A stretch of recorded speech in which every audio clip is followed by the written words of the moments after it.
আমি এতটুকু অনুরোধ করব, ঘটনাটি শোনার পর আপনারা সেই জায়গাগুলো, সেই অবস্থাগুলো ফিল করার চেষ্টা করবেন। তাহলেই সেই ঘটনার একদম ভেতরে আপনাদেরকে ইনশাল্লাহ ঢুকিয়ে নিয়ে যেতে আমি সক্ষম হব। চলুন শুরু করি। তো হাফিজ যেই ঘটনাটি উনি শেয়ার করেছেন, এটি তিনি শুনেছিলেন একজন ইমাম সাহেবের কাছ থেকে, এবং ঘটনাটি ঝিনাইদহ জেলার মহেশপুর উপজেলার একটি গ্রামে ঘটেছিল। সঙ্গত কারণে গ্রামের নামটি হুজুর বলেননি।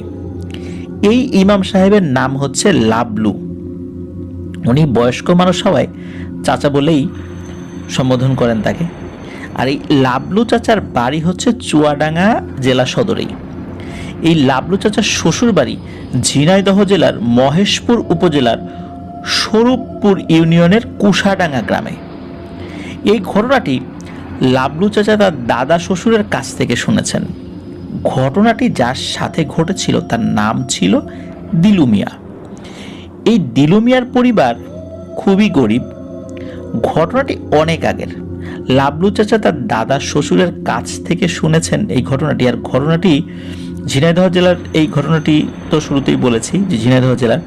আর ঘটনা যখন ঘটে তখন এই দিলু মিয়ার বয়স ছিল 35 থেকে 37 বছরের মতো আর কি।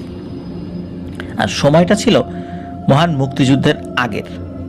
লাবলু চাচার দাদা শ্বশুর উনি সালটি ঠিকভাবে বলতে পারেনি, তবে তিনি বলেছেন যুদ্ধের 5 থেকে 7 বছর আগে হতে পারে ঘটনাটি। উনি আনুমানিকভাবে বলেছেন। তো এবার মূল ঘটনায় আসি।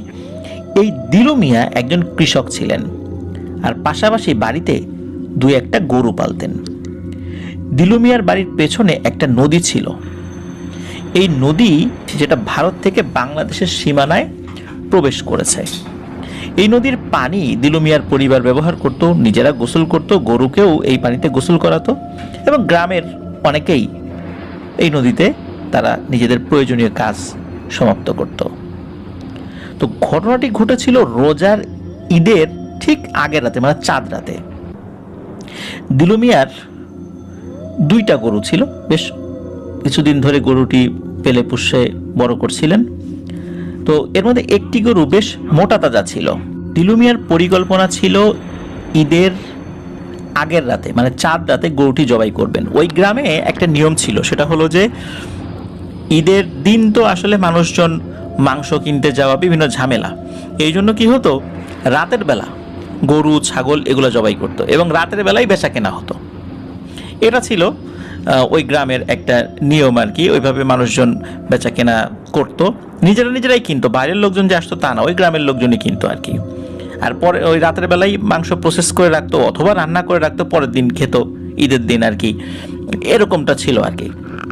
তো উনি কিন্তু কোনো পেশাদার কসাই ছিলেন না। তো উনি ওই চাঁদ রাতে গরুটা জবাই করবেন এরকম একটা পরিকল্পনা ছিল। তবে উনি কসাইয়ের কাজ টুকটাক পারতেন। আর ওই সময় যেহেতু গ্রামের পরিবেশ পরিস্থিতি আপনারা বুঝতেই পারছেন যে স্বাধীনতার 5-7 বছর আগের একটা সময় কেমন ছিল সেই পরিবেশটা। মানুষজনও খুব কম ছিল, অনেক দূরে দূরে বাড়ি ছিল। তো যাই হোক, সেদিন সন্ধ্যা ঈদের চাঁদ দেখা যায়। আর উনি গরু নিয়ে বাড়ি থেকে একটু দূরেই 4 রাস্তার একটা মোড় ছিল, সেখানে তিনি ওই গরুটা নিয়ে যান আর ইমাম সাহেবের জন্য অপেক্ষা করতে থাকেন। আর ইমাম সাহেব আসতে আসতে রাত প্রায় 8টা বেজে যায়, কারণ ওই গ্রামে তো আরও কিছু গরু ছাগল জবাই করতে হবে।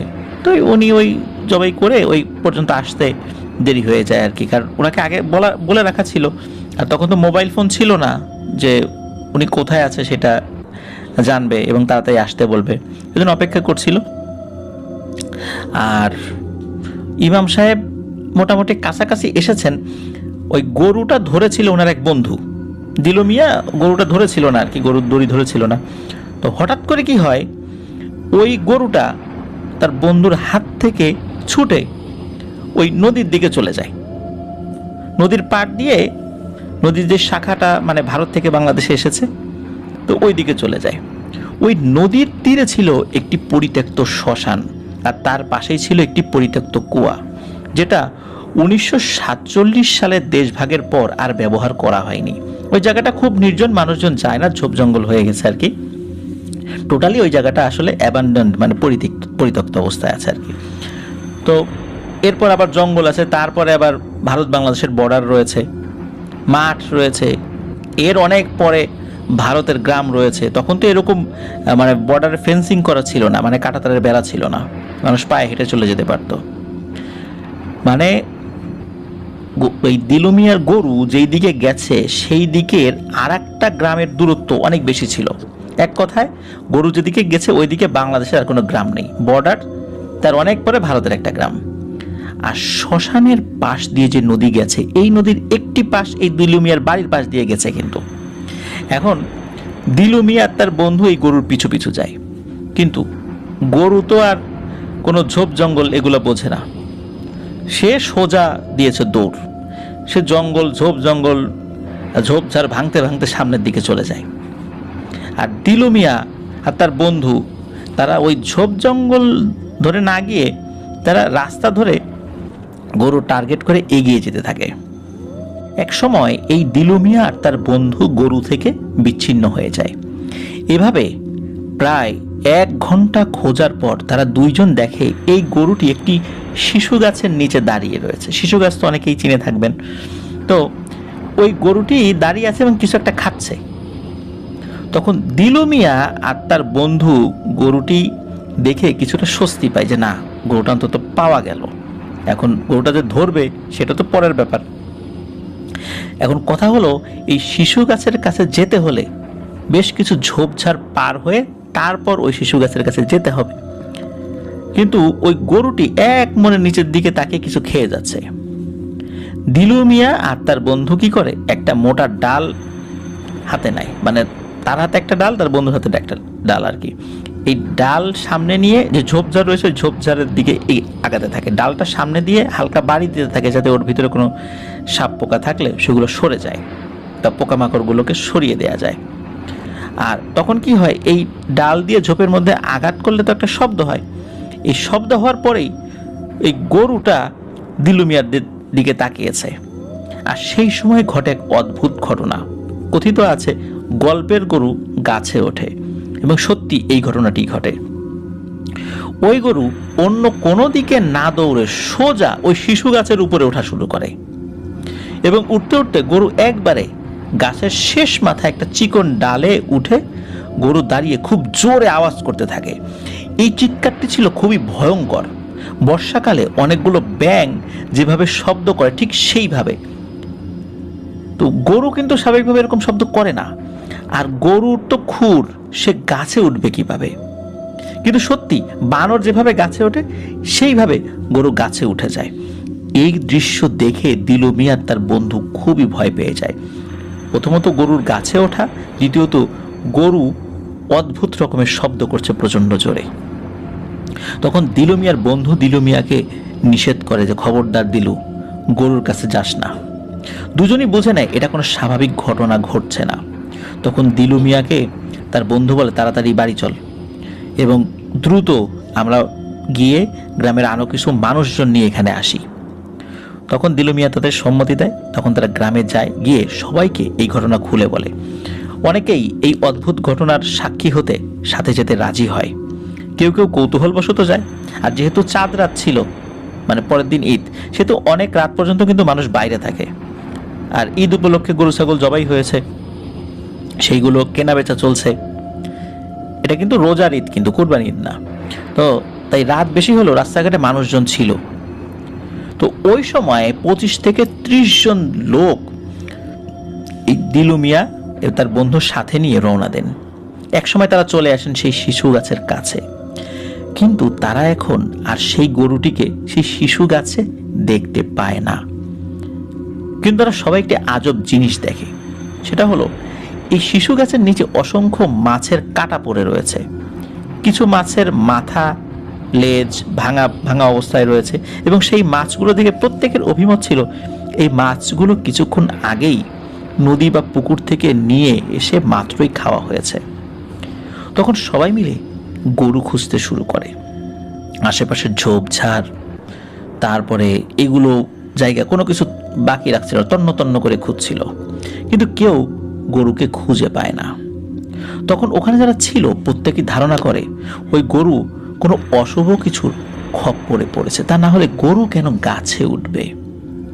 তারপরও সবাই মিলে ভাগ হয়ে আশেপাশে অনেক খোঁজাখুঁজি করেও যখন গরু পায় না, তখন কিছু কিছু লোক বাড়ির উদ্দেশ্যে চলে আসে যে ধুর আর খুঁজে পাওয়া যাবে না। আর কিছু লোক থাকে তারাও তাদের সাথে খুঁজতে থাকে। এভাবে রাত প্রায় 12টা পর্যন্ত সবাই মিলে গরু খুঁজে যখন গরু পায় না, তখন সবাই মিলে দিলু মিয়াকে বলে এই গরু এত রাত্রে আর খুঁজে পাওয়া যাবে না, সকালে আমরা আবার খুঁজে দেখব, চল বাড়ি যাই। তো এই কথা বলে অনেকেই বাড়ির দিকে যায়, আবার কিছু লোক আগেই চলে গিয়েছে, আর বাকি যারা ছিল তার প্রত্যেকেই তো চলে যেতে সম্মতি প্রকাশ করে। তখন দিলু মিয়া সবাইকে চলে যেতে বলে, এমনকি দিলু মিয়া এতক্ষণ সাথে থাকা তার বন্ধুকেও চলে যেতে বলে, কিন্তু সবাই দিলু মিয়াকে এই গভীর রাত্রে এই মাঠের মধ্যে একা রেখে আসবে না। তো সবার পীড়াপিড়িতে দিলু মিয়া বাড়ি ফিরতে রাজি হয়। সবাই মিলে মাঠ থেকে গ্রামে চলে আসে আর যে যার মতো বাড়িতে চলে যায়। দিলু মিয়ার বন্ধু বাড়িতে চলে যায়, কিন্তু দিলু মিয়ার মন তো আর মানে না। এত বড় একটা গরু এতদিন ধরে পেলে পুষে বড় করেছে, আর সে তো এমনিতেই গরিব মানুষ। এখন এই গরু রেখে সে কিভাবে যাবে? তার মন তো মানে না। আর যার যখন কিছু হারায় তখন তার মনে হয় আরেকটু খুঁজলেই পাওয়া যাবে। তাই দিলু মিয়ারও মনে হচ্ছিল আরেকটু খুঁজলেই হয়তো বা গরুটা পেতাম। সবাই যখন গ্রামে এসে যার যার বাড়ি চলে গিয়েছিল, তখন দিলু মিয়া বাড়িতে গিয়ে একটা বড় দা হাতে নেয় এবং আবার বাড়ি থেকে বের হয় গরু খোঁজার উদ্দেশ্যে। বাড়িতে তার বউ, তার বড় মেয়ে এবং একটি ছোট ছেলে রয়েছে। তার ছোট ভাই ছিল আর মা বাবা ছিল। তারা প্রত্যেকে নিষেধ করেন দিলু মিয়াকে গরু খুঁজতে যেতে, কিন্তু দিলু মিয়া বলে আমি বেশি দূরে না, রাস্তার আশেপাশে গরু খুঁজে চলে আসব। পরিবারের অমতে সে বাড়ি থেকে বের হয়। আর যেহেতু ঈদের দিন পরের দিনই চাঁদ রাত, পরদিন সবাই খুব ভোরে ঘুম থেকে উঠে পড়বে। এদিকে ভোরবেলা দিলু মিয়ার বউ তার শ্বশুর শাশুড়ি মানে দিলু মিয়ার মা বাবাকে বলে রাতে তার ছেলেকে দেখেছে কিনা। যেহেতু দিলু মিয়া অনেক সময় বাড়ির বারান্দায় ঘুমাতো, এই জন্য দিলু মিয়ার বউ জিজ্ঞেস করে, কিন্তু দিলু মিয়ার মা বাবা বলে তার ছেলেকে নাকি তারা রাতে দেখেনি। তখন দিলু মিয়ার বউ বলে সে রাতে ঘরে ফিরে আসেনি। তারা ভাবে ছেলে হয়তো রাতে এসে বারান্দায় শুয়েছিল, ভোরের আলো ফোটার সাথে সাথে হয়তো গরু খুঁজতে গেছে। আর এই দিলু মিয়ার মা বাবা দুজনই বয়স্ক মানুষ ছিলেন। সকাল হয়ে গেছে, সবাই ঈদের নামাজ পড়তে যাচ্ছে, আর এদিকে দিলু মিয়া আসে না। দিলু মিয়া ঈদের নামাজের সময় সব সময় সে তার মা বাবাকে দেখতো, মা বাবাকে সালাম করতো, পরে তার বাবার সাথে ঈদের নামাজ পড়তে ঈদগাহের দিকে যেত। এখন দিলু মিয়া বাড়িতে নাই, তার মার মন খারাপ, বাবার মন খারাপ, তার ওয়াইফ, বাচ্চা কাচ্চা সবাই চিন্তা করছে। তো এই চিন্তা আস্তে আস্তে বাড়তে থাকে। যাই হোক, ঈদের নামাজ সকালে পড়ে যে যার বাড়িতে যায়। তারপর দিলু মিয়ার আত্মীয় স্বজন যারা আছে তাদেরকে দিলু মিয়া রাতে বেরোনোর পর তার যে আর কোনো খোঁজ নেই, সে রাত্রে বাড়ি ফেরেনি, এই কথা সবাইকে বলে। আর তার যেই বন্ধু আগের রাত্রে দিলু মিয়ার সাথে খোঁজাখুঁজি করেছিল তাকেও বলে। তখন তার বন্ধু আরো কয়েকজনকে সাথে নিয়ে দিলু মিয়াকে খুঁজতে বের হয়। আবার ওইদিকে তার আত্মীয় স্বজন, প্রতিবেশী সবাই মিলেই খুঁজতে বের হয়। এখন আর গরু খোঁজার দিকে কারো মন নেই, এখন দিলু মিয়াকে খুঁজে পেতে হবে, এটাই আসল কথা। সবাই মিলে যে মাঠে গত রাত্রে গিয়েছিল, মানে যেখানে একটা শিশু গাছের কাছে দিলু মিয়ার গরুকে দেখা গিয়েছিল, সেখানে খুঁজতে দেয়, কিন্তু সেখানেও দিলু মিয়ার কোনো হদিস নাই। এভাবে সারাদিন খুঁজেও দিলু মিয়াকে কেউই পায় না। কেউ বলে অত রাত্রে একা একা তার বের হওয়া ঠিক হয়নি, কেউ বলে গত রাত্রে গরুটার আচরণ ছিল অস্বাভাবিক, দিলু মিয়ার সাথে কি অস্বাভাবিক কিছু ঘটেছে কিনা। আবার কেউ বলে হয়তো গরু খুঁজতে খুঁজতে সে অনেক দূরে চলে গেছে, ফিরে আসবে পরে। বিভিন্ন মানুষ বিভিন্ন ধরনের মন্তব্য করতে থাকে। আর দিলু মিয়ার বাড়িতে দিকে কান্নার রোল পড়ে যায়। পরদিন গ্রামের মানুষ সবাই মিলে সিদ্ধান্ত নেয় আজকে আরো বেশি মানুষ দলে দলে ভাগ হয়ে চারদিকে খুঁজতে থাকবে কোথায় গেল দিলু মিয়া। ঈদের দিন দিলু মিয়া বাড়িতে ফেরেনি, তাহলে চিন্তা তো বাড়াই স্বাভাবিক। এজন্য ঈদের পরের দিন তাকে খোঁজার জন্য 8 থেকে 10 জন মানুষ দলে দলে ভাগ হয়ে দিলু মিয়ার খোঁজ করতে শুরু করে। এর মধ্যে একটি দল সেই শ্মশান ঘাটের কাছে যায়, সেই শ্মশান ঘাটের কথা আমরা শুরু থেকে বলেছিলাম, এবং সেখানে গিয়ে তারা দিলু মিয়ার গরুকে খুঁজে পায়। গরুটা ছিন্ন ভিন্ন অবস্থায় ছিল, গরুর মাথা পা সব আলাদা, এবং দিলু মিয়ার সাথে নিয়ে যাওয়া যে দাটা নিয়ে সে বের হয়েছিল সেই দা পড়ে থাকতে দেখে, এবং অনেকগুলো কুকুরের মতো প্রাণীর পায়ের ছাপ আর হাতির পায়ের থেকেও, মানে পায়ের ছাপের থেকেও বিশাল কোনো একটা ছাপ, মনে হচ্ছে হাতির পা যত বড় এর থেকেও বড় কোনো পা যদি থাকে সেই পায়ের ছাপ সেখানে দেখতে পায়। কিন্তু দিলু মিয়ার কোনো হদিস পাওয়া যায় না, শুধু তার সেই দাটি পড়ে থাকতে দেখে সবাই। আশেপাশে তন্ন তন্ন করে খোঁজা হয়, কিন্তু দিলু মিয়াকে আর কোথাও পাওয়া যায় না। তখন সবাই বুঝতে পারে দিলু মিয়ার সাথে খারাপ কিছু ঘটেছে, আর তারা বাড়িতে ফেরত আসে সেই দাটা নিয়ে, এবং সবাইকে বলে যে গরুর ছিন্ন ভিন্ন দেহের কথা আর সাথে থাকা যে দা পেয়েছে আর তারা যা যা দেখেছে সবকিছু পরিবারের সদস্যদেরকে খুলে বলে। এভাবে আরো 3-4 দিন সবাই মিলে আশেপাশে দিলু মিয়াকে খুঁজতে থাকে, কিন্তু দিলু মিয়াকে আর কোথাও পাওয়া যায় না। সবাই ধরে নেয় দিলু মিয়ার সাথে সত্যি খারাপ কিছু হয়েছে এবং দিলু মিয়া আর বেঁচে নেই। পরিবারের শোকের ছায়া নেমে আসে। তার বৃদ্ধ বাবা দিলু মিয়ার জন্য অনবরত কাঁদতে থাকে, তার মা কাঁদতে থাকে, তার সন্তান, তার স্ত্রী কাঁদতে থাকে। ছেলের চিন্তা করতে করতে বাবা অসুস্থ হয়ে পড়ে। এভাবে পার হয়ে যায় প্রায় 2.5 বছর। মানুষ দিলু মিয়াকে ভুলতেই বসেছিল। একদিন সকালে দিলু মিয়ার বাবা অসুস্থ ছিল যেহেতু, আর বার্ধক্যজনিত কারণে তিনি মারা যান। গ্রামের সবাই দিলু মিয়ার বাড়িতে ভিড় করে। চারদিক থেকে আত্মীয়স্বজন যারা ছিল সবাই আসতে থাকে। এর মধ্যে ঘটে এক অদ্ভুত ঘটনা।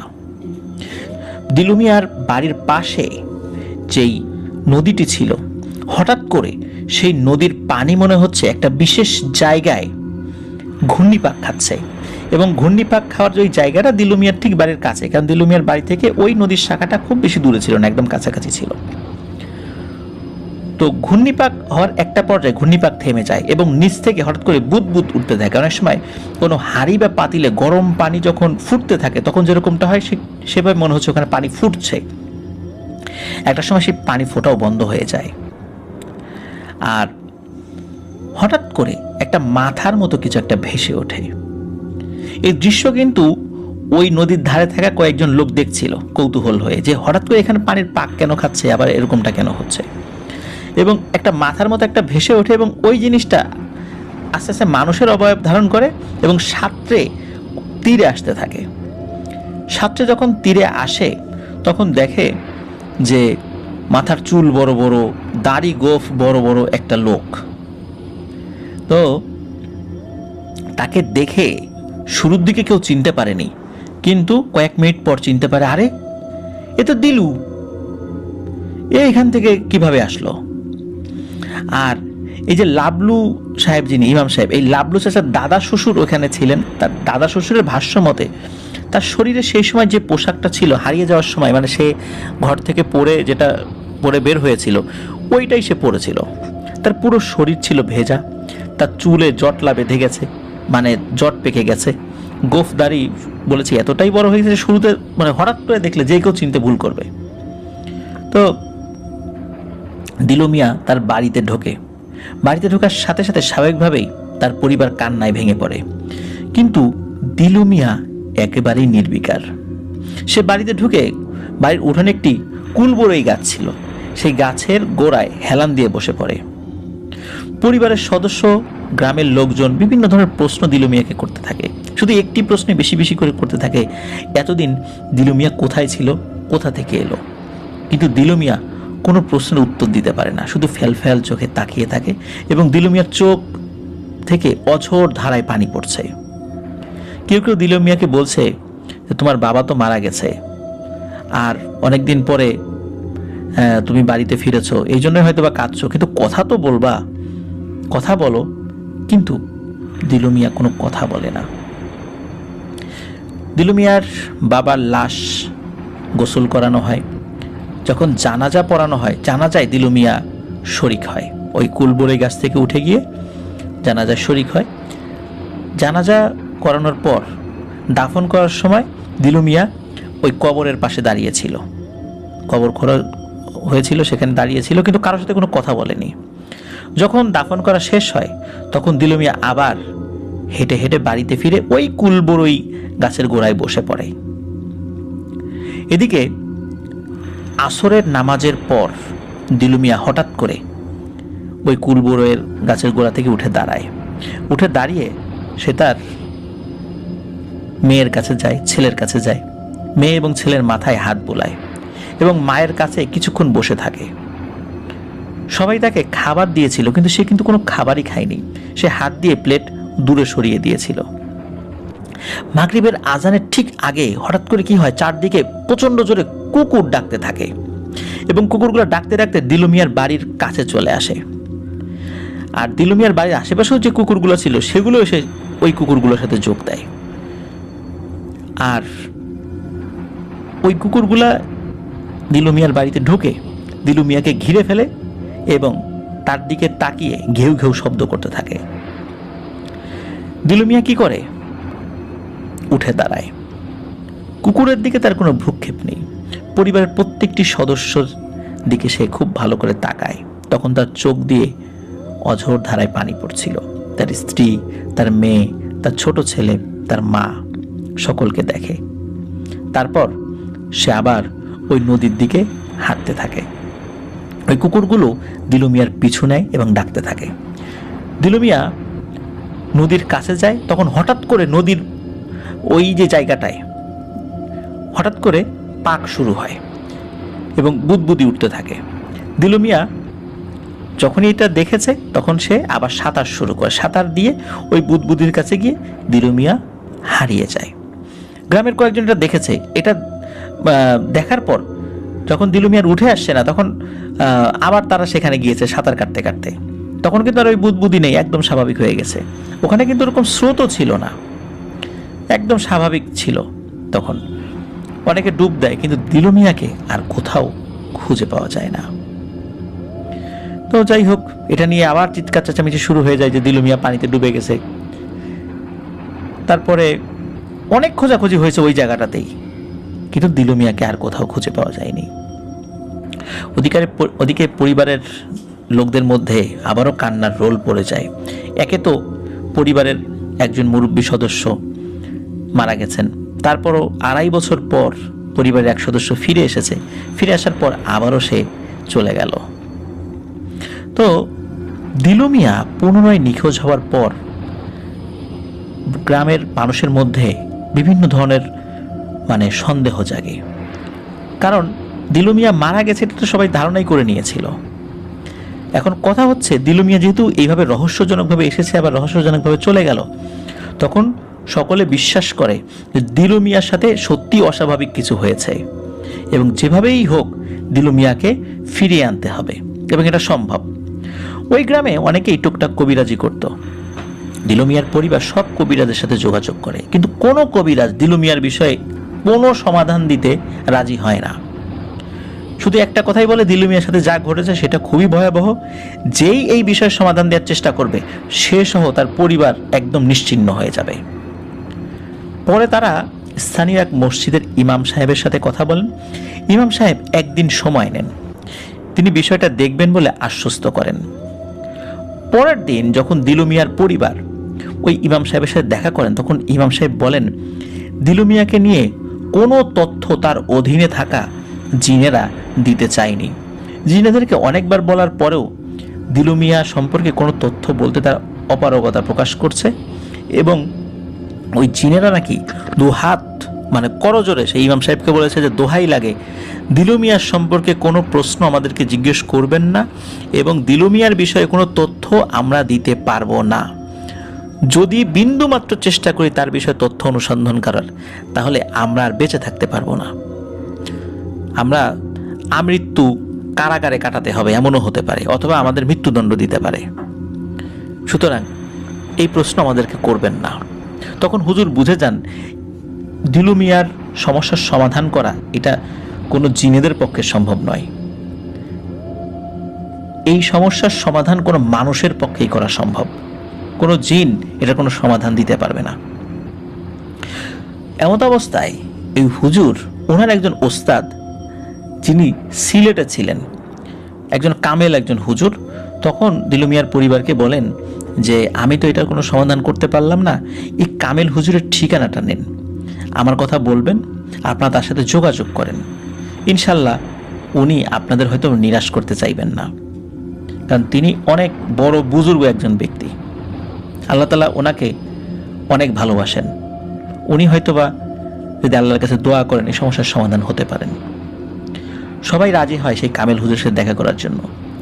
দিলু মিয়ার পরিবার থেকে দিলু মিয়ার ভাই, তারপর তার যে বন্ধু ওই যে ঈদের রাত্রে গরু খুঁজেছিল তার সাথে, যার হাত থেকে মূলত গরুটা ছুটে গিয়েছিল, এবং দিলু মিয়ার মা, এই কয়জন মিলে সেই কামেল হুজুরের সাথে দেখা করার জন্য সিলেটে গিয়েছিল। দিলু মিয়ার মাকে সাথে নেওয়ার উদ্দেশ্য ছিল দিলু মিয়ার মায়ের দিকে তাকিয়েও যদি হুজুর এই কাজটি করতে রাজি হন। তারা সিলেট যান এবং খুব সহজেই এই কামেল হুজুরের কাছে পৌঁছে যান, কারণ ওই হুজুরকে মোটামুটি সবাই চিনতেন। আর তাদের হুজুরের মাদ্রাসায় পৌঁছাতে বেশ সময় লেগে যায়, কারণ ওই সময়ে ওই ঝিনাইদহ থেকে সিলেট যাওয়ার যে দূরত্বটা এটা তো অনেক ছিল, কয়েকদিন লেগেছিল পৌঁছাতে, কারণ তখন তো রাস্তাঘাট তো ভালো ছিল না, ঢাকায় আসতে হবে, ঢাকা থেকে আবার সিলেট যেতে হবে, পথটাও তো অনেক বেশি, তাই না? তো যাই হোক, দিলু মিয়ার পরিবার সেই কামেল হুজুরের কাছে যান, গিয়ে সালাম দেন এবং হুজুরকে দিলু মিয়ার সাথে ঘটে যাওয়া সম্পূর্ণ যেই ব্যাপারটা যতটুকু তারা জানতেন সেইটুকু বলেছেন। আর এই দিলু মিয়ার মা দিলু মিয়ার ঘটনা বলার সময় অনেক কান্না করছিল, তার ছেলের বউ, তার ছেলে মেয়েকে নিয়ে কতটা অসহায় জীবনযাপন করছে সব কিছু হুজুরকে বলেন। হুজুর সব ঘটনা শুনে এবং তারা যে অনেক দূর থেকে এসেছেন এই বিষয়টি হুজুরকে খুব ব্যথিত করে, এত দূর থেকে আসছেন আপনারা। তো একটা জিনিস বলে রাখা ভালো, তারা হুজুরের সাথে সাক্ষাৎ করেছে দুপুরের জোহরের নামাজের পর। হুজুর সব কিছু শুনে একটা দিন সময় নেন এবং বলেন আমি আপনাদের সাথে আগামীকাল সকালে এই বিষয় নিয়ে ইনশাল্লাহ কথা বলবো, আর আপনারা আমার মেহমান, আপনাদের থাকা খাওয়ার সকল বন্দোবস্ত আমি করে দিচ্ছি।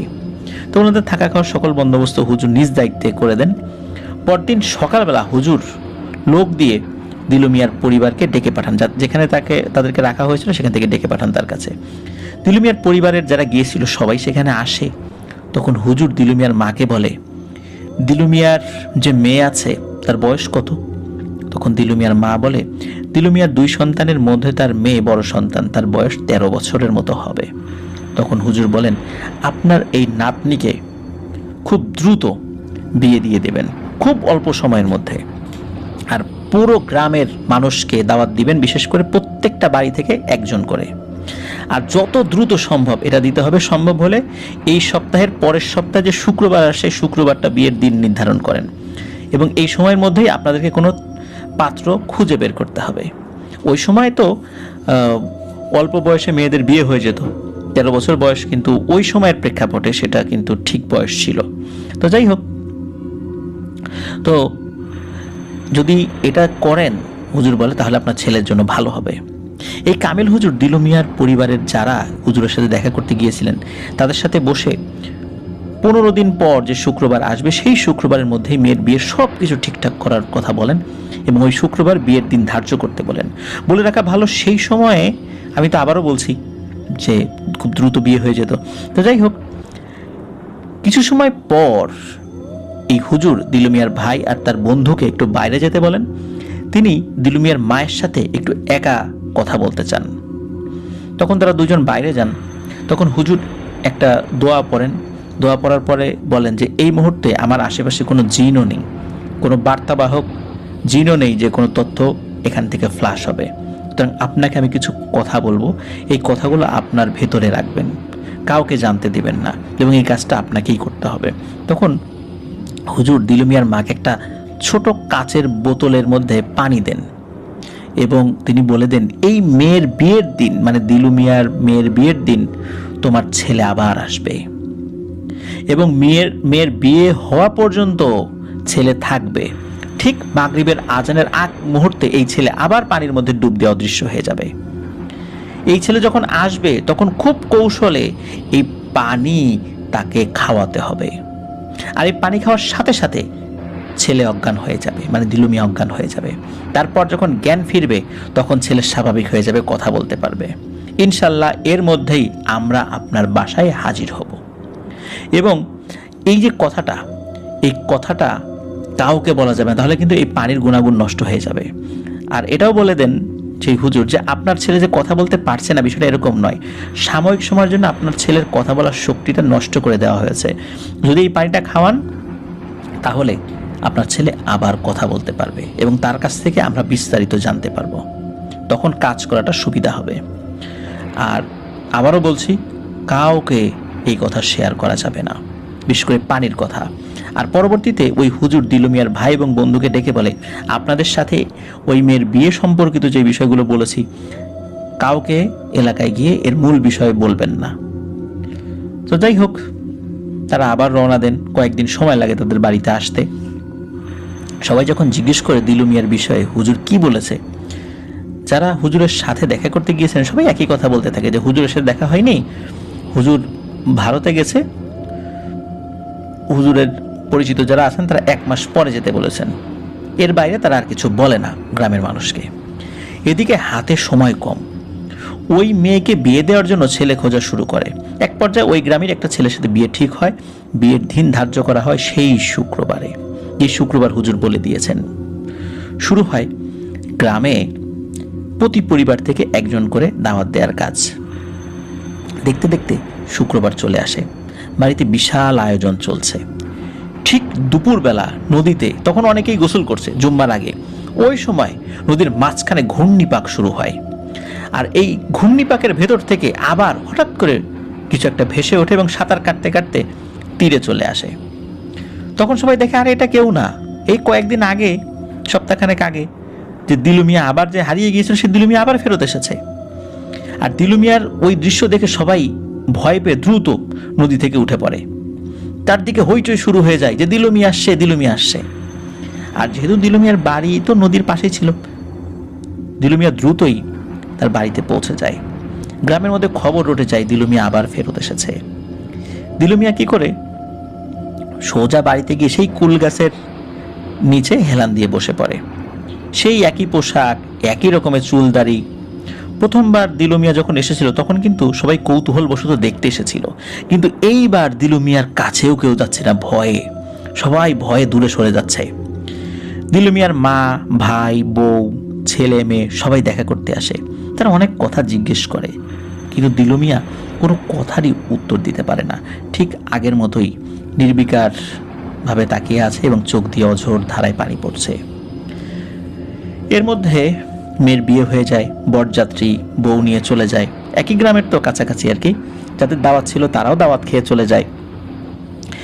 আসরের সময় দিলু মিয়ার মা দিলু মিয়ার কাছে আসে একটা গ্লাসে করে পানি সাথে নিয়ে। দিলু মিয়ার মা দিলু মিয়াকে বলে, বাবা আমি জানি আমরা তোমাকে কোনোভাবেই ধরে রাখতে পারবো না, আমিও আর হয়তো বেশি দিন বাঁচবো না, এরপর তোর সাথে বাপ আমার আর দেখা হয়তো জীবদ্দশায় নাও হতে পারে, তো আমার শেষ একটা ইচ্ছা, আমার হাতের 1 গ্লাস পানি তুই খা। এর আগেও তো আসছিলি, কিছুই খেলি না, মেয়ের বিয়ে হলো কিছুই খেলি না, অন্তত 1 গ্লাস পানি তো খেয়ে যা। এই কথা বলে দিলু মিয়ার মা পানির গ্লাসটা এগিয়ে দেয়।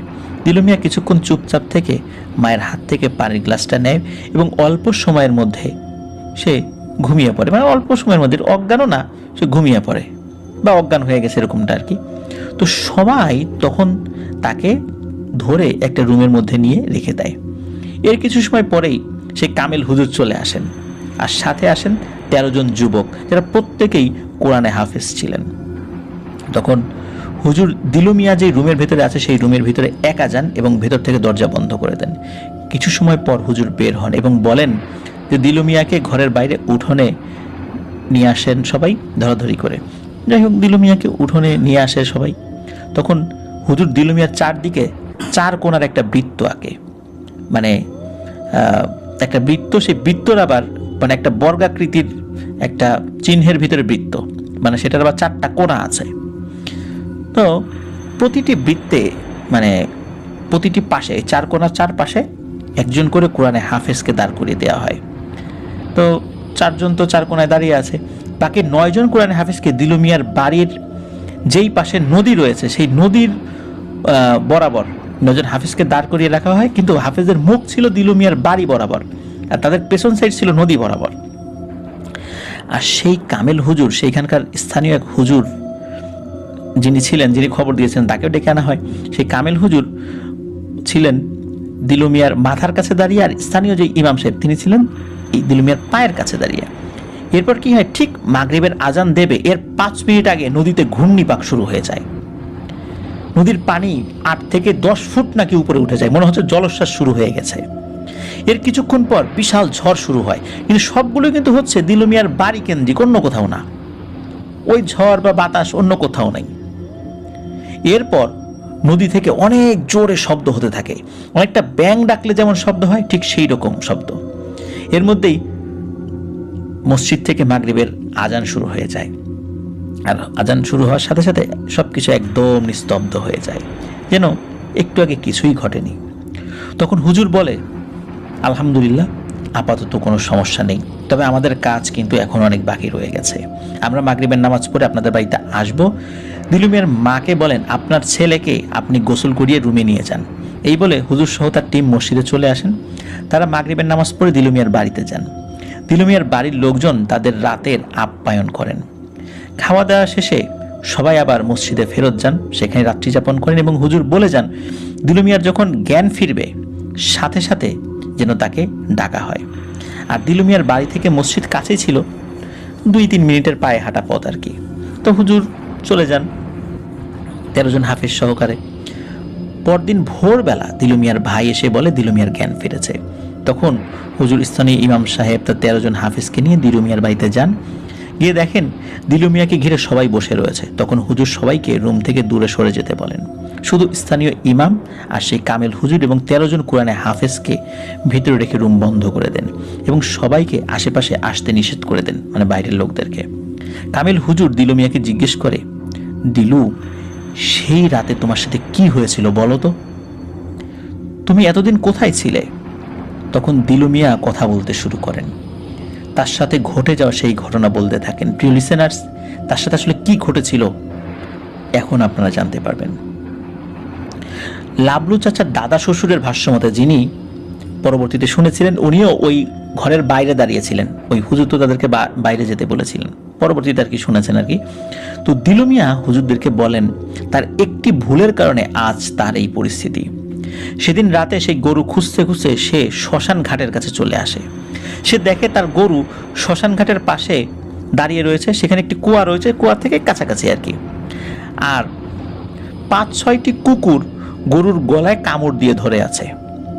দিলু মিয়া এটা দেখে এতটা রাগান্বিত হয় যে দৌড়ে গিয়ে একটা কুকুরের পায়ে তার হাতে থাকা দা দিয়ে সজোরে কোপ বসিয়ে দেয়।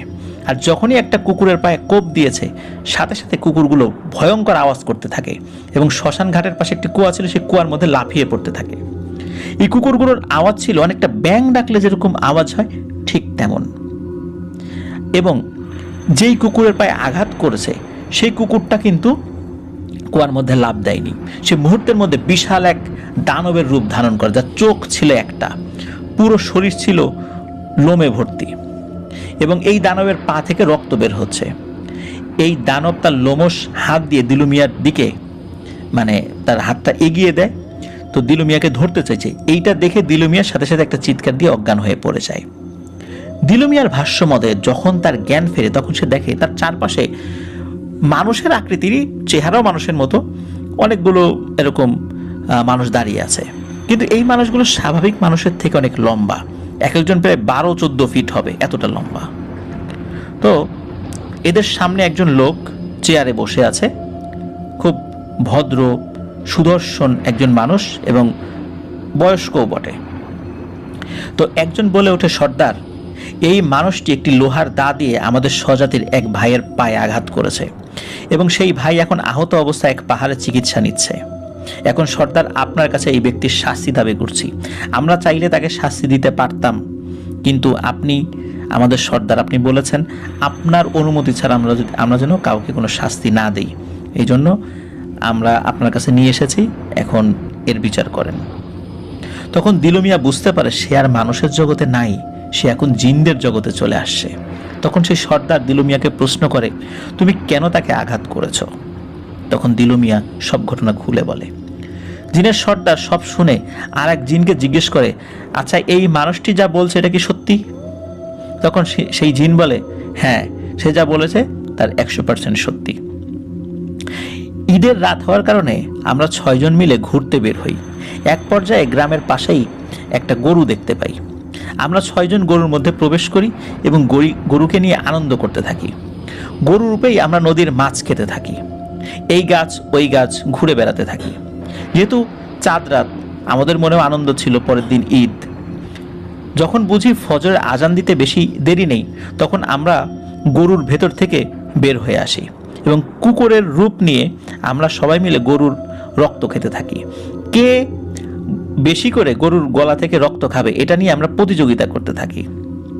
মূলত গরুর মালিক যেহেতু গরুকে আর খুঁজে পাইনি, সে চলে গিয়েছিল, আমরা ধারণা করেছিলাম যে সে আর আসবে না। এই কারণেই আমরা এই কাজটি করেছি এবং আমরা রক্ত খেতে এতটাই মগ্ন ছিলাম, এই লোক কখন যে এসেছে কেউ বুঝতেই পারিনি।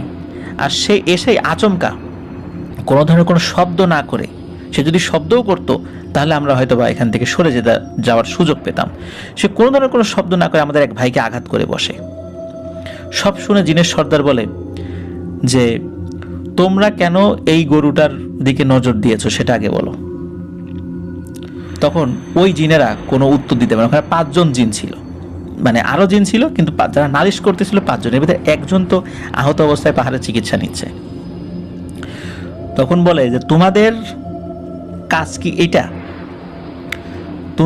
তোমরা একটা গরিব মানুষের গরু সেটা সরিয়ে নিয়ে গেছো, তারপর সেই গরুটা নিয়ে খেলা করেছো। এমনি খেলা করতা, নিষেধ নাই, কিন্তু গরিব মানুষের গরুটা নিয়ে কেন এই কাজটা করলা? তোমরা এই গরুটা মেরে খেয়েছো, এই জন্য তোমাদের শাস্তি পেতে হবে। আর আমাদের স্বজাতির একজনকে সে গুরুতর আঘাত করেছে, এই জন্য দিলু মিয়াকেও শাস্তি পেতে হবে। জিনের সর্দার যখন বলেছে ওই 5 জন জিনকে যে তোমাদেরকেও মানে শাস্তি পেতে হবে, ওই 5 জন জিন মানে এমন কান্নাকাটি শুরু করেছে এবং থরো থরো কম্প শুরু হয়ে তার শরীর কাঁপতেছে তাদের ভয়ে, যে না জানি সর্দার কি শাস্তি দেয়। মানে ওরা বলছে, সর্দার আমাদের অন্যায় হয়ে গেছে, আমাদেরকে ক্ষমা করেন। সর্দার বলে, না, আমি যদি তোমাদেরকে ক্ষমা করি তাহলে আবারও তোমরা এই কাজটা করবা, তোমাদের ক্ষমা নাই, আর এরও ক্ষমা নাই। যেহেতু সে না বুঝে করে ফেলছে, এই জন্য ওর শাস্তি যেরকম হবে তোমাদের শাস্তিও একই রকম হবে। আমি তোমাদেরকেও 10 বছরের সাজা দিলাম, এদেরকেও 10 বছরের সাজা দিলাম। এই দিলু মিয়া 10 বছর আমাদের জেল হাজতে থাকবে, যেহেতু সে নিজের ইচ্ছাই করেনি, এই জন্য শাস্তি কম দিলাম। আর তোমাদের শাস্তি হচ্ছে, তোমরা 10 বছর আমাদের এই সমাজে আসতে পারবা না। তোমরা 10 বছর এই দিলু মিয়ার বাড়ির আশেপাশে থাকবা, কখনোই তোমরা কোনো ভয়ের সুরতে ওই পরিবারের সামনে হাজির হবা না। ওই পরিবারের খোঁজ খবর নিবা এবং ওই পরিবারে কি হয় না হয় পুঙ্খানুপুঙ্খ ব্যাপারগুলো অন্য জিনদেরকে জানাবা, তারা এসে খবর দেবে। আর তোমাদেরও অপশন রয়েছে, যে সুযোগটা আমি দিলু মিয়াকে দেব তোমাদেরকেও দিব। আমি নিজেই দিলু মিয়ার সাথে কথা বলে সেই সুযোগটা দিতে চাই। তখন দিলু মিয়াকে জিনের সর্দার বলে যে, তোমার বাড়িতে কে কে আছে? বলে যে, আমার স্ত্রী আছে, এক কন্যা, একটা ছোট ছেলে আর বৃদ্ধ মা বাবা রয়েছে। আর এই শাস্তির কথা শুনে দিলু মিয়া তো কাঁদতে থাকে যে, আমার মা বাবা মারাই যাবে, আমার সন্তানদের কি হবে? তখন জিনের সর্দার বলে যে, শাস্তি তো তোমাকে আমি একা দেই নাই, আমার স্বজাতিকেও তো শাস্তি দিয়েছি। তুমি যদি 10 বছর তোমার পরিবার থেকে বাইরে থাকো, ওরাও 10 বছর তারা পরিবার থেকে বাইরে থাকবে, এটাই ওদের শাস্তি। আমি জিন হয়ে ইনসাফ করেছি, এখন বলো তোমার কিছু বলার আছে? বলে, হ্যাঁ আমার বলার আছে, এই 10 বছরের মধ্যে আমাকে আমার পরিবারের সাথে দেখা করার সুযোগ দিতে হবে। তখন জিনের সর্দার বলে, এটা তো সম্ভব নয়। যখন সে খুব কান্নাকাটি করে বলে, আচ্ছা ঠিক আছে, আমি সুযোগ দিব, এই 10 বছরের মধ্যে তোমার মেয়ের যখন বিয়ে হবে তখন তুমি যেতে পারবা। আর এই 10 বছরের মধ্যে তোমার পিতা মাতা বা পরিবারের কোনো আত্মীয় স্বজন, মানে তোমার ফ্যামিলির মধ্যে তোমার স্ত্রী, পিতা মাতা, সন্তান, এদের যদি মৃত্যু ঘটে তাহলে শুধু শুধু তুমি দেখতে যেতে পারবা। আর কিভাবে দেখতে যাবা সেই ব্যবস্থা আমি করে দিব। তখন এই ব্যাপারগুলো যখন বলে তখন ওই জিনদেরকেও বলে যে যেই বিষয়ে ওরা ওদের পরিবারের সাথে দেখা করতে পারবে, দিলু মিয়া তার পরিবারের সাথে দেখা করতে পারবে, একই রকম ব্যাপার যদি ওই 6 জন জিনের সাথেও ঘটে তাহলে তারা তাদের পরিবারের সাথে দেখা করতে পারবে এবং তারা তাদের সমাজে ঢুকতে পারবে। না হওয়া পর্যন্ত ওই দিলু মিয়ার বাড়ির আশেপাশে তাদেরকে থাকতে হবে, এটাই তাদের শাস্তি। ওই জিনেরাও কান্নাকাটি শুরু করে যে সর্দার এরকম শাস্তি আমাদেরকে দিয়েন না, আমাদের অন্যায় হয়েছে। তখন বলে যেহেতু আমার কাছে বিচার চলে আসছে, এটা আমাকে করতেই হবে। তো জিনের সর্দার এই শাস্তিটা দিলু মিয়াকে দেন। দিলু মিয়াকে কয়েকজন লোক এসে ধরে নিয়ে যায়, একটা রুমের মধ্যে নিয়ে যায়। শুরুতে ওই রুমটা অন্ধকার, পরবর্তীতে আলোকিত হয়। ওই রুমের পাশে আর একজনকে নাকি দিলু মিয়া দেখেছে, আর একজন মানুষকে। তো দিলু মিয়া তাকে বাংলাদেশি, মানে তার যে ভাষা, তাকে জিজ্ঞেস করে আপনার বাড়ি কোথায়, কোথা থেকে আসছেন। সে লোকটা তো আসলে ভাষা বোঝে না, সে শুধু বলছে ইন্দোনেশিয়া ইন্দোনেশিয়া। তার মানে হচ্ছে আর একটা লোককে জিনেরা ধরে নিয়েছে বা ধরে এনেছে ওই কারাগারে, তার বাড়ি ছিল ইন্দোনেশিয়াতে। তার সাথে কি ঘটনা ঘটেছে বা তার পরিবারের সাথে কি ঘটনা ঘটেছে এইটা আর কখনোই জানা যায়নি। তো যাই হোক, যে ঘটনা যেটা ঘটে সেটা হলো যে দিলু মিয়া তো এই বিষয়গুলো ডিটেলস মানে তাকে বলে। এখন কথা হলো যে তার বাবা যখন মারা যায় তখন দিলু মিয়ার কাছে এসে একজন মানুষ খবর দেয়, মানে মানুষ বলতে মানুষের সুরতে খবর দেয়, তোমার বাবা মারা গেছে, সর্দারের নির্দেশ, তুমি প্রস্তুত হও, তোমাকে যেতে হবে। আর মনে রেখো তোমার সময় কিন্তু মাগরিবের আগ পর্যন্ত, এর মধ্যে ঠিক যেভাবে তুমি যাবা সেভাবেই চলে আসবা। তারপরে একটা গ্লাসে কিছু একটা রস আর কি, এটা খেতে দেয়া হয়। এটা খাওয়ার সাথে সাথে দিলু মিয়ার কথা বলতে পারে না। তখন দিলু মিয়াকে নিয়ে একটা বিশাল আকৃতির প্রায় 15-20 ফুট লম্বা একটি গজার মাছের পিঠে বসিয়ে দেওয়া হয়। গজার মাছের পিঠে বসার সাথে সাথে মনে হচ্ছে গজার মাছের পিঠের সাথে তার হাত পা বডি লেগে গেছে। এরপর গজার মাছ চলতে শুরু করে, মাত্র অল্প 1 মিনিট। এর মধ্যেই হঠাৎ করে দিলু মিয়া বলে যে তখন আমি হঠাৎ করে মনে হলো যে আমি নদীর উপরে ভেসে উঠেছি। তারপর আমি সাঁতরে চলে আসি এবং এসে আমি আমার বাবার লাশ দেখি এবং ওদের সাথে প্রতিশ্রুত সময়ে আমাকে চলে যেতে হবে বলে আমি আবার চলে যাই। আর আমি এমন জায়গায় ছিলাম যেখানে ঠিক পৃথিবীর মতোই সূর্য ওঠে, সূর্য অস্তমিত হয়, 3 বেলা আমাকে খাবার দিত, আজানের শব্দ আমি শুনতাম। কিন্তু কোথায় ছিলাম এটা আমি জানি না, তবে আমি জিনেদের জগতে ছিলাম এটা আমি জানি।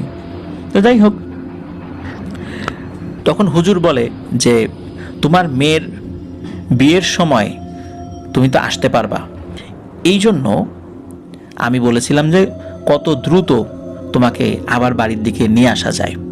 তখন হুজুর বলেন যে ওই হুজুরের অনুগত খুব পরহেজগার একটি জিন রয়েছে, সে ছিল চাভুস বা মুখবির বা সংবাদ সংগ্রাহক জিন। সংবাদ সংগ্রহে তার দক্ষতা অন্য জিনদের থেকে অনেক বেশি।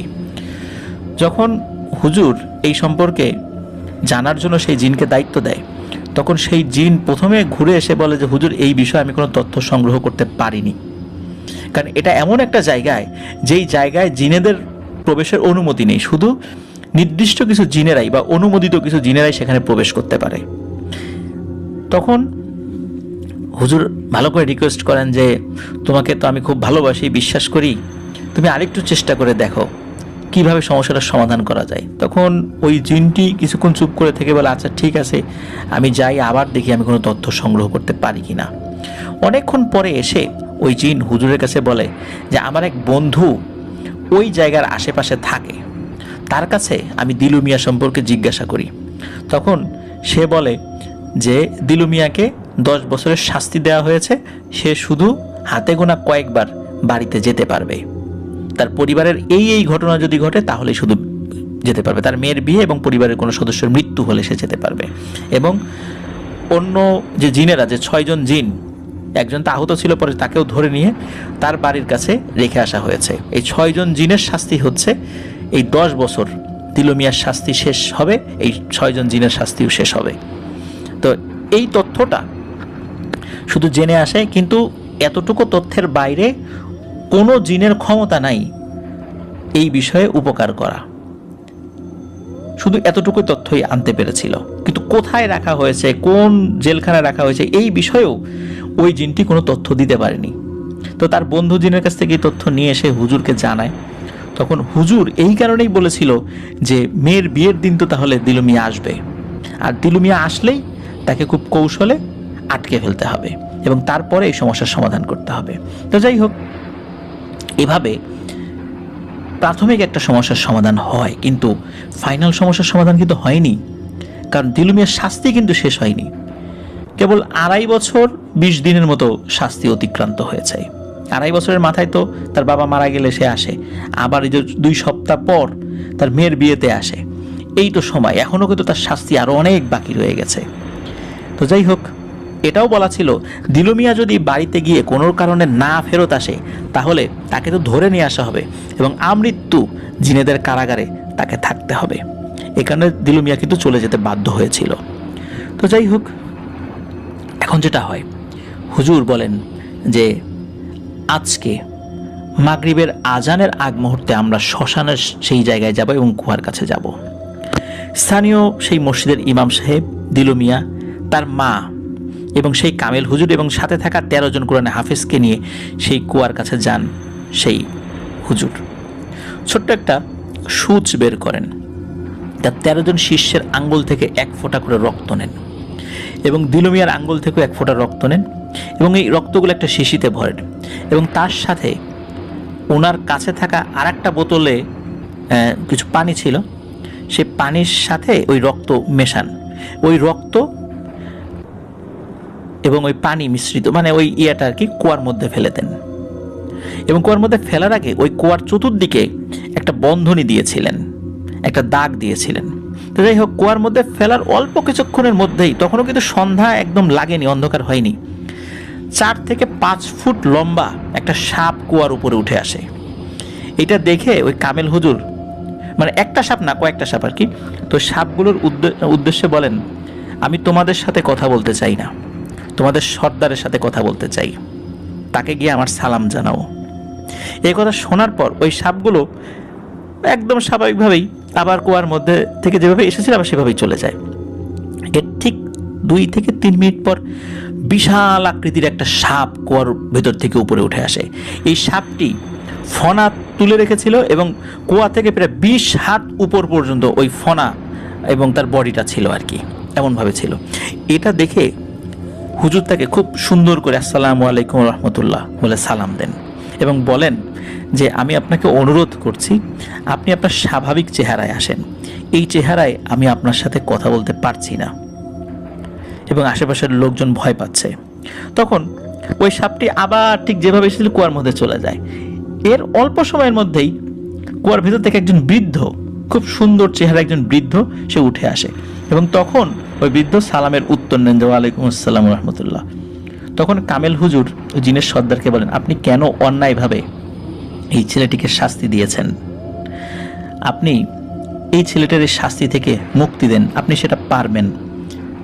তখন জিনের সর্দার বলেন, আমি এই ছেলেটিকে এভাবে মুক্তি দিতে পারি না, আমি তাকে অন্যায়ভাবে তো শাস্তি দেইনি, আমি অন্যায়ভাবে তখন শাস্তি দিয়েছি বলে আপনি বলতে পারেন যে আমি অন্যায় করেছি।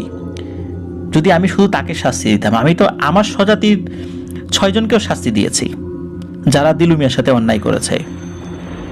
তো আপনি কিভাবে আমাকে বললেন যে আমি অন্যায় করেছি দিলু মিয়ার সাথে? তখন কামেল হুজুর বললেন যে আমি মানছি আপনি আপনার জায়গা থেকে ন্যায় বিচার করেছেন, কিন্তু এটাও তো বুঝতে হবে যে এই ছেলেটি তো জানতো না, ও তো মানুষ, ও কি জিনদের এইসব বিষয় জানে? কুকুর রূপে যারা গরুকে আক্রমণ করেছে তারা তো জিন ছিল, ওরা তো সে জানতো না। আর দেখেন ওর চিন্তায় তার বাবা মারা গেছে, তার মাকে দেখেন এখানে এসেছে, ও তো বৃদ্ধা একজন মানুষ। তখন বৃদ্ধার মা এবং দিলু মিয়া দুজনেই কান্নাকাটি করতে থাকে একটা পর্যায়ে জিনের সর্দার কামিল হুজুরের দিকে তাকিয়ে থাকেন, অনেকক্ষণ চুপ করে থাকেন এবং তিনি দেখতে পান যে ওই সময় ওই যে 6টা জিন, সেই জিনও সেখানে এসেছে। এরাও কান্নাকাটি করছে, কারণ ওরাও তো পরিবারের কাছে যেতে পারছে না, ওরাও কান্নাকাটি করছে। এখন স্বজাতি 6 জনের কান্না, মানুষের কান্না, এগুলো দেখে জিন বলে আচ্ছা ঠিক আছে, আমি দিলু মিয়াকেও শাস্তি থেকে নিষ্কৃতি দিয়ে দিলাম এবং আমার যেই স্বজাতির 6 জন ওদেরকেও শাস্তি থেকে মওকুফ করে দিলাম, ওরা ওদের পরিবারের কাছে যেতে পারবে। এবং জিনের সর্দার এটাও বলেন যে দেখেন, আপনি ইনসাফের কথা যখন বললেন, একটা কথা বলি, আমি যদি দিলু মিয়া এই যে দা দিয়ে কোপ দিয়েছে, আমি যদি এই বিচারটা না করতাম তাহলে কি হতো জানেন? তাহলে আমার স্বজাতির মধ্যে থাকা কিছু দুষ্টু প্রকৃতির জিনেরা এই ঘটনার প্রতিশোধ নিতে গিয়ে দিলু মিয়ার পরিবারকে শেষ করে দিত। তো 10 বছর শাস্তির পর দিলু মিয়া এমনিতে পরিবারের কাছে আসতো, স্বাভাবিকভাবে জীবনযাপন করত, ওর পরিবারও ধ্বংস হতো না, দিলু মিয়াও বেঁচে থাকতো। তো এই কারণেই আমি মূলত শাস্তিটি দিয়েছিলাম এবং একই সাথে ওই 6 জন জিনকে শাস্তি দিয়েছিলাম ভবিষ্যতে এই কাজটি যেন তারা না করে, কারণ তারা পিশাচ শ্রেণীর কোনো জিন না, তারা এভাবে কোনো মানুষের সম্পদ নষ্ট করতে পারে না, এটা তাদের কাজ না। এই কারণেই আমি এই শাস্তিটা তাদেরকে দিয়েছি, যাতে করে ওরাও পরবর্তীতে নিজেদেরকে সংশোধন করে এবং ওদেরকে দেখে আমার সম্প্রদায়ের যারা যারা আছে, আমার রাজ্যের যে জিনেরা আছে তারাও যেন সতর্ক হয়। তখন হুজুর জিনের এই ইনসাফের বিচারে ওই জিন সর্দারকে উপর খুশি হন, জিনের সর্দারের জন্য দোয়া করেন এবং জিনের সর্দারও সকলের জন্য দোয়া করেন এবং বলেন যে আপনি এই কুয়ার চারদিক থেকে যে বন্ধনী দিয়ে রেখেছেন, এই বন্ধনীটা তুলে নেন, কারণ আমার সম্প্রদায়ের লোকেরা ওর এটার মধ্যে ঢুকতে পারছে না। তখন হুজুর সেই 13 জন হাফেজকে নির্দেশনা দেন যে দ্রুত এই কুয়ার চারদিক থেকে এই বন্ধনীটা মুছে দাও। তখন তারা ওই বন্ধনীটা মুছে দেয়। তখন উভয়ই সালাম বিনিময় করে ওই জায়গা থেকে বিদায় নেন এবং ওই হুজুর, ওই 6 জন জিন, তারাও ওই কুয়ার মধ্যে চলে যায়। এভাবে দিলু মিয়ার এই সমস্যার সমাধান হয়। প্রিয় লিসেনার্স, এই সমস্যার সমাধানের পর সেই কামেল হুজুর তিনি সিলেট চলে যান, তার মাদ্রাসায় চলে যান। বহু আগের ঘটনা। তো শোনা যায় যে ওই হুজুর পরবর্তীতে ওই বয়সের কারণে চোখে কম দেখতেন, অনেকে তাকে অন্ধ হুজুর বলে মানে চিনতেন আর কি। পরবর্তী সময় সেই হুজুরও মারা গেছেন আমি শুনেছি। তো যাই হোক, মুক্তিযুদ্ধের সময় যেহেতু বর্ডার খুব কাছাকাছি ছিল, দিলু মিয়া তিনি সপরিবারে ভারত চলে গিয়েছিলেন। কারণ আরেকটা ভারত যাওয়ার পিছনে আরেকটা কারণ ছিল, অনেকেই তার কাছে অহেতুক প্রশ্ন করতে আসতো, তিনি স্বাভাবিক জীবনযাপন করতে পারছিলেন না, যেখানে যেত তাকে এইসব বিষয় নিয়ে শুধু প্রশ্ন করত। তো উনি খুব বিরক্ত হতেন, যার কারণে মুক্তিযুদ্ধের সময় তিনি ইন্ডিয়াতে চলে গিয়েছেন। তারপরে তার সম্পর্কে আর কিছু জানা যায়নি। তো লাবলু চাচা, মানে যিনি যে ইমাম সাহেব লাবলু চাচা, যার কাছ থেকে ঘটনা পাওয়া গেছে, সেই লাবলু চাচার দাদা শ্বশুর হচ্ছে দিলু মিয়াদের স্থানীয় এলাকারই একজন। তো তিনি নিজেই ঘটনাটি প্রত্যক্ষ করেছেন। উনিও ইমাম সাহেব ছিলেন, অন্য একটা মসজিদের ইমাম সাহেব ছিলেন আর কি।